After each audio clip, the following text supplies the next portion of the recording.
ಸರ್ಕಾರಕ್ಕೆ ಹಣ ಕೊಡಿ ಅಂತ ಕೇಳ್ತಾ ಇದ್ರಲ್ಲ ಕಿಯೋನಿಕ್ಸ್ ವೆಂಡರ್ಸ್ ಜೊತೆಗೆ ಕಿಯೋನಿಕ್ಸ್ ಅಧ್ಯಕ್ಷ ಶರತ್ ಬಚ್ಚೇಗೌಡ ಸಂಧಾನ ಎಲ್ಲ ಮಾಡಿದ್ದಾರೆ.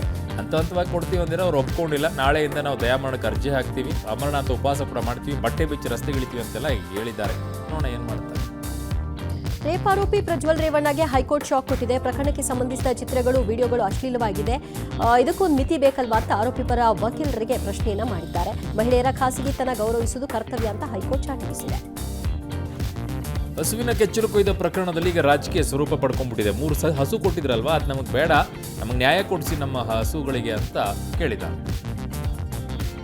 ನಂಜನಗೂಡು ಪಟ್ಟಣದಲ್ಲಿ ಕಿಡಿಗೇಡಿಗಳು ಹಸುವಿನ ಬಾಲಕ್ಕೆ ಮಚ್ಚಿನಿಂದ ಹಾನಿ ಮಾಡಿದ್ದಾರೆ. ಪೊಲೀಸರು ಆರೋಪಿಯನ್ನ ಬಂಧನಕ್ಕೆ ಬಲೆ ಬೀಸಿದ್ದಾರೆ.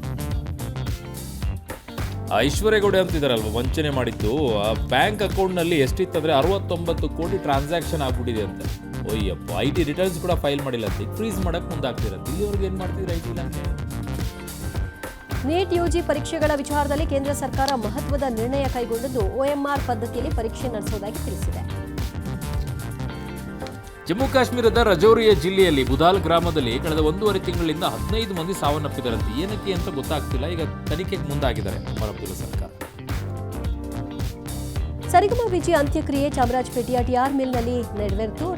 ಮೊದಲ ಪುತ್ರ ರೋಹಿತ್ ಸರಿಗಮ ವಿಜಿ ಅವರ ಚಿತೆಗೆ ಅಗ್ನಿಸ್ಪರ್ಶವನ್ನು ಮಾಡಿದ್ರು. ಇದಕ್ಕೂ ಮುನ್ನ ರವೀಂದ್ರ ಕಲಾಕ್ಷೇತ್ರದಲ್ಲಿ ಅಂತಿಮ ದರ್ಶನಕ್ಕೆ ವ್ಯವಸ್ಥೆ ಮಾಡಲಾಗಿತ್ತು.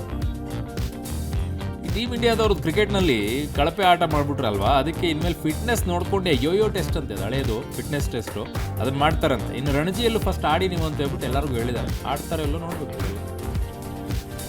ಗಣರಾಜ್ಯೋತ್ಸವ ಪ್ರಯುಕ್ತ ಲಾಲ್ಬಾಗ್ನಲ್ಲಿ 217ನೇ ಫಲಪುಷ್ಪ ಪ್ರದರ್ಶನ ಆರಂಭವಾಗಲಿದೆ. ವಾಲ್ಮೀಕಿಯವರ ಜೀವನ ಚರಿತ್ರೆ ಹಾಗೂ ರಾಮಾಯಣ ಪುಸ್ತಕದ ಅನಾವರಣವನ್ನು ಪುಷ್ಪ ಪ್ರದರ್ಶನದಲ್ಲಿ ಕಾಣಬಹುದು. ಮುಖ್ಯಮಂತ್ರಿಗಳು ಉದ್ಘಾಟಿಸಿದರು.